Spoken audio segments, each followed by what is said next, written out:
Hi மக்களே, எல்லாருக்கும் காலையில் குட் மார்னிங். அப்புறம் பார்த்திங்கன்னா எப்போதும் போல் நம்மள சமையல் வேலை தான்.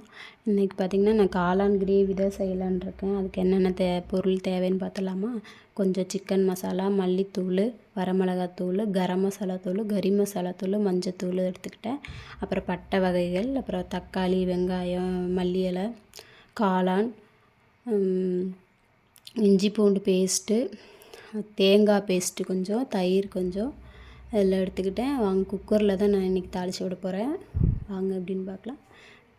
குக்கரை வச்சு கொஞ்சமாக எண்ணெய் ஊற்றி பட்டை வகையில் ஃபஸ்ட் போட்டுக்கிட்டு அப்புறம் 1 பை 1 எல்லாமே போட்டேன். கடைசியாக அது வதங்கினதுக்கப்புறம் காளானி கொட்டியாச்சு. அப்புறம் நமக்கு எவ்வளோ தேவை, கொஞ்சம் தண்ணியாக இருக்கும்போது சாப்பாட்டுக்கு ஊற்றிக்கலாம் அப்படின்னு சொல்லி தான் வச்சேன். அப்புறம் எல்லாம் ஃபைனலாக பண்ணி முடித்தாச்சு. இப்படி தான் இருந்துச்சு கிரேவி. அப்புறம் சாதம் வடித்து குழந்தைங்களுக்கு லஞ்ச் பேக் பண்ணிவிட்டு நாங்களும் சாப்பிட்டு கிளம்பியாச்சு. இந்த வீடியோ பிடிச்சி மறக்காமல் சேனல் சப்ஸ்கிரைப் பண்ணிக்கோங்க.